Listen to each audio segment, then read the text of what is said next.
नमस्कार बच्चों। तो आज मैं आप लोगों को ज्योमेट्री का चैप्टर 3 पढ़ाने जा रहा हूँ। और अगर आप लोग हमारे साथ जुड़े होंगे, हमारी वीडियो को देखते होंगे, तो आप लोगों को पता होगा कि ऑलरेडी मैं जो है कि चैप्टर 3 का फ्रैक्शन का डेफिनीशन और टाइप्स ऑफ फ्रैक्शन के बारे में आप लोगों को बता चुका हूँ। और आज मैं आप लोगों को रेसिप्रोकल फ्रैक्शन तथा एडिशन ऑफ फ्रैक्शंस के बारे में बताने जा रहा हूँ। तो आइए देखते हैं what do means by reciprocal of any fraction. तो यहाँ पे हेडिंग है रेसिप्रोकल फ्रैक्शन, अर्थात रेसिप्रोकल फ्रैक्शन होता क्या है। यहाँ पे डेफिनेशन लिखा हुआ है, by interchanging numerator and denominator to each other we make reciprocal fraction of any given fraction. कह रहा है कि अगर किसी फ्रैक्शन का रेसिप्रोकल फ्रैक्शन फाइंड करने के लिए बोल रहा है या मेक करने के लिए बोल रहा है, तो कैसे बनेगा। न्यूमरेटर और डिनोमिनेटर को आपस में इंटरचेंज कर दो, अर्थात जिस फ्रैक्शन का रेसिप्रोकल पूछ रहा है उसका न्यूमरेटर डिनोमिनेटर बना दो और डिनोमिनेटर न्यूमरेटर, अर्थात जो भी डिनोमिनेटर में दिया है उसे ऊपर लिख दो और जो न्यूमरेटर में दिया है उसको नीचे लिख दो। तो आपका इस तरह से जो है कि वो रेसिप्रोकल फ्रैक्शन बन जाएगा। यहाँ पे एग्जाम्पल भी दिया है। फॉर एग्जाम्पल बोल रहा है reciprocal R F means reciprocal fraction of 4/5 is 5/4 and so on. यहाँ पे कह रहा है कि 4/5 का रेसिप्रोकल फ्रैक्शन क्या होगा। तो यहाँ पे देखो 4 न्यूमरेटर था, इसको डिनोमिनेटर बना दिया और जो डिनोमिनेटर 5 था उसको न्यूमरेटर बना दिया। तो इस तरह से 4/5 का रेसिप्रोकल फ्रैक्शन 5/4 हो गया। और आशा करता हूँ कि आप लोगों को समझ में आ गया होगा रेसिप्रोकल फ्रैक्शन, और आप जो है कि और भी एग्जाम्पल अपने से लेके बना सकते हो। आगे हम आप लोगों को बताने जा रहे हैं कुछ जो है कि इम्पॉर्टेंट पॉइंट, जिसमें पहला पॉइंट है, इसमें कह रहा है if numerator of any fraction is 0 the value of fraction is 0। अर्थात अगर किसी फ्रैक्शन का न्यूमरेटर अर्थात अंश ऊपर वाला 0 हो या 0 हो, तो आंख मूंद के उसका जो है कि इक्वल टू 0 लिख दो, उसका 0 ही वैल्यू होगा। दूसरा पॉइंट कर रहा है if denominator of any fraction is 0 the value of fraction is infinite or not defined। अब आगे कह रहा है कि अगर किसी फ्रैक्शन का डिनोमिनेटर 0 है तो क्या होगा, तो उसके इक्वल टू इनफाइनाइट होगा, जिसका सिंबल जो है कि इस तरह का होता है, इसको इनफाइनाइट बोलते हैं। या तो आपको ए ऑप्शन में दिया हो या तो नॉट डिफाइन दिया हो, तो चाहे इनफाइनाइट दिया हो या नॉट डिफाइन, दोनों में से कोई एक आप लिख दोगे, लेकिन देगा तो एक ही देगा, या तो इनफाइनाइट देगा या तो नॉट डिफाइन देगा। तो आपको पता होना चाहिए कि ये दो में से कोई भी आप लिख सकते हो। तो इस तरह से जो है कि ये तब होगा जब आपका किसी फ्रैक्शन का डिनोमिनेटर 0 होगा। तीसरा पॉइंट है कह रहा if the common factor of numerator and denominator is only 1 then the fraction is known as in simplest form। यहाँ पे कह रहा है कि अगर किसी फ्रैक्शन का जो न्यूमरेटर है और डिनोमिनेटर है उसका कॉमन फैक्टर 1 है, तो उस तरह का फ्रैक्शन सिंपलेस्ट फॉर्म में कहा जाता है। जैसे यहाँ पे एग्जांपल दिया हुआ है 3/4। देखो अब इसमें इन दोनों के बीच में कॉमन फैक्टर जो है कि ओनली 1 होगा 3 और 4 के बीच। इसी तरह 6/7 के बीच भी कॉमन फैक्टर अगर आप निकालोगे तो 1 ही मिलेगा। इसी तरह 14/23 के बीच भी कॉमन फैक्टर 1 ही मिलेगा। तो कोई भी फ्रैक्शन अगर उनके न्यूमरेटर और डिनोमिनेटर के बीच कॉमन फैक्टर अर्थात एचसीएफ उन दोनों का 1 होगा, तो वो जो है कि सिंपलेस्ट फॉर्म में कहा जाएगा। तो अगर किसी को आपको सिंपलेस्ट फॉर्म बनाना हो किसी फ्रैक्शन का, तो आपको तब तक काटना है जब तक कि आपका कॉमन फैक्टर उन दोनों का 1 ना आ जाए, यानी कि जब तक कटे तब तक काटना है। जब कटना बंद हो जाए तब आपको रुक जाना है, वो सिंपलेस्ट फॉर्म में बन गया। अब आगे मैं आप लोगों को बताने जा रहा हूँ एडिशन ऑफ फ्रैक्शंस। तो यहाँ पे जो है कि फ्रैक्शंस को ऐड करने का देयर आर 4 रूल्स होता है, बट हम उन 4 रूल्स को 2 टाइप में लिख करके आप लोगों को समझा रहा हूँ और आशा करता हूँ कि आप लोगों को समझ में भी आ जाएगा। तो यहाँ पे टाइप 1 है, टाइप 1 करा है व्हेन डिनोमिनेटर्स आर सेम। इसमें करा है कि यदि 2 या 2 से ज़्यादा फ्रैक्शन हो और उनको जो है कि ऐड करना हो और उन सभी का डिनोमिनेटर सेम हो, तब क्या रूल फॉलो करोगे। यहाँ पे देखो जैसे यहाँ दिया हुआ है 1/9 प्लस 8/9 प्लस 5/9। तो इस केस में आप क्या करोगे, लाइन खींच करके एक बार जो है उसका डिनोमिनेटर नीचे लिख दोगे और ऊपर जो है कि न्यूमरेटर सबका दिया है सबको जो है कि लिख करके और प्लस कर दोगे। तो इस तरह से जैसे यहाँ पे देखो 1 + 8 + 5 लिख करके इसके अपान में केवल एक बार डिनोमिनेटर 9 लिख दिया गया। अब ऊपर वालों को सबको प्लस कर लो, जो भी है ऊपर लिख दो और नीचे जो है कि डिनोमिनेटर उसका नीचे वाला ही रहेगा। तो इस तरह से इसका जब सम किया तो 14 आ गया अपॉन 9। तो 14/9 इसका आंसर हो गया। और आशा करता हूँ कि आप लोगों को समझ में आया होगा। लेकिन ये तब रूल फॉलो करोगे जब जितने भी फ्रैक्शन है सबका डिनोमिनेटर सेम होगा, तब आपको ऐड करते समय एक बार डिनोमिनेटर लिख करके ऊपर सभी का न्यूमरेटर लिख करके और ऐड करके आंसर लिख देना है। दूसरा इसी में जो है कि कह रहा है कि अगर फ्रैक्शन मिक्स्ड होगा तब आप क्या करोगे।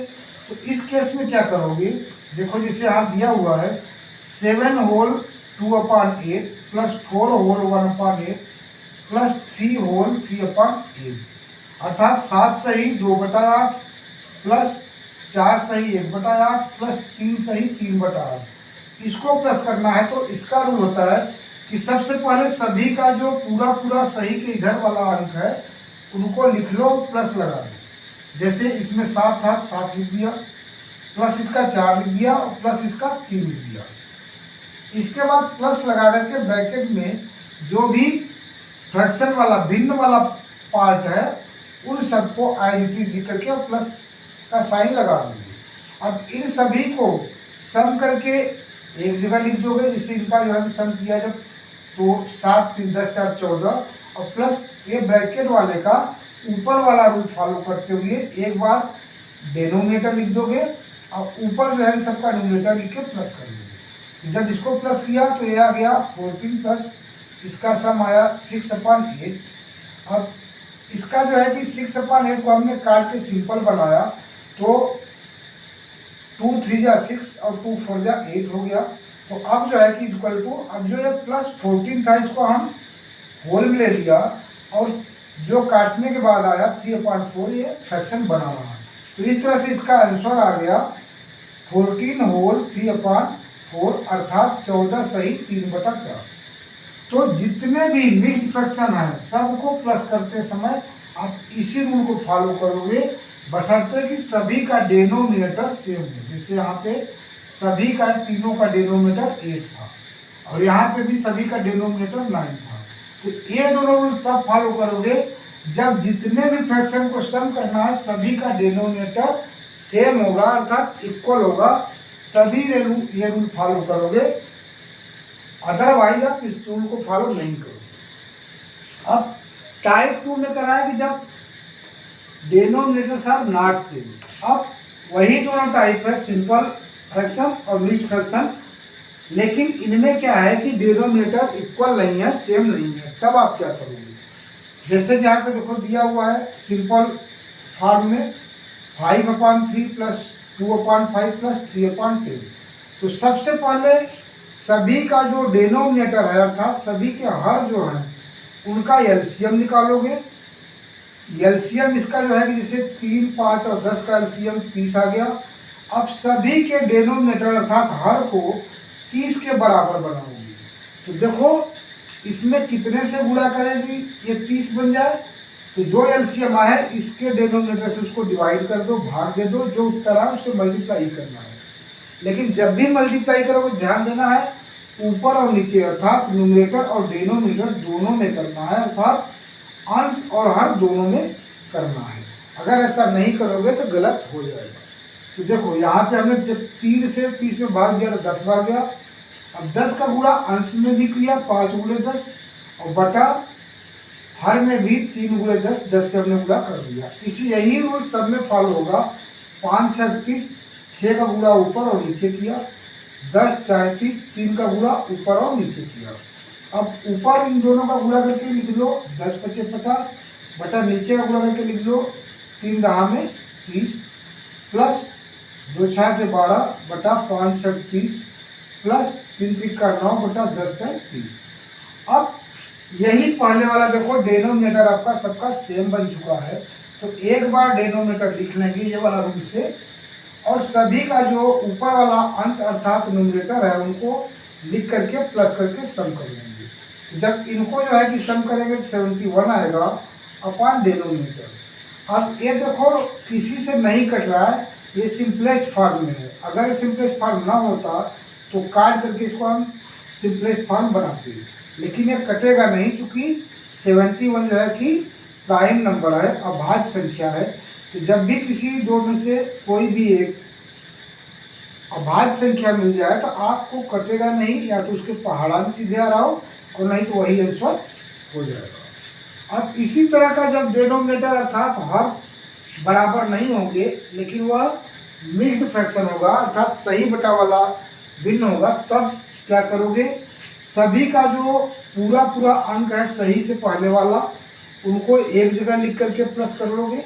जैसे देखो यहाँ पे दिया है 5 सही 2/3 प्लस 4 सही 1/2 प्लस 3 सही 1/6 अर्थात 5 whole 2/3 plus 4 whole 1/2 plus 3 whole 1/6।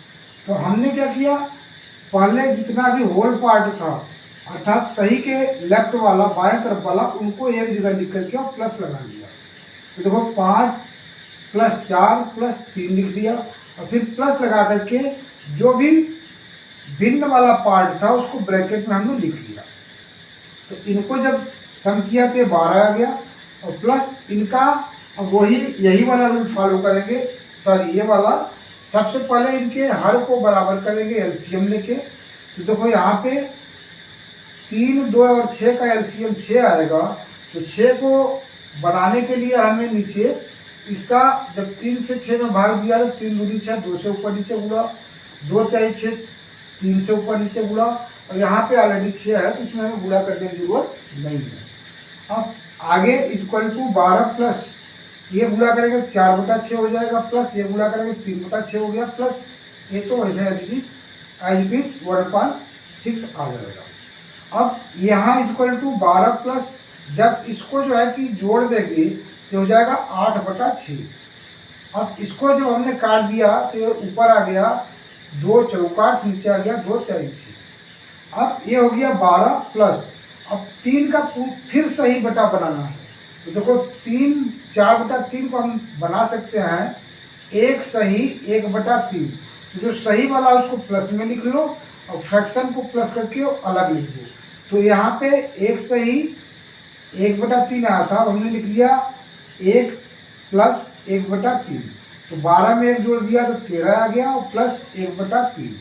तो 13 जो था अब इसको हम लिख सकते हैं 13 सही 1/3 अर्थात 13 होल 1/3। और यही इसका आंसर हो जाएगा क्योंकि ये सिंपलेस्ट फॉर्म में आ चुका है, अब ये आपस में कटेगा नहीं।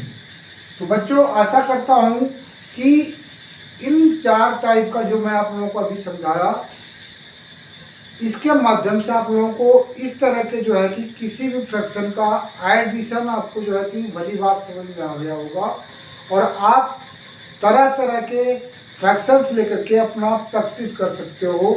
और अगर आपको कोई भी डाउट हो तो प्लीज़ आप कमेंट मेरे को करो, मैं आपको जो है कि दोबारा से फिर समझाऊंगा कोई एग्जाम्पल लेकर के। तो बच्चों अगर हमारी वीडियो आपको पसंद आ रही है, हमारा समझाने का तरीका अच्छा है तो प्लीज़ बेल बजा के सब्सक्राइब कर लो मेरे चैनल को और लाइक करके अपने दोस्तों को भी शेयर कर दो, जिससे आपके साथ साथ आपके दोस्त भी मेरे साथ जुड़ के अच्छी तैयारी कर सके। तो बच्चों आज बस यहीं तक, आगे फिर मिलता हूँ नेक्स्ट वीडियो में, तब तक के लिए धन्यवाद।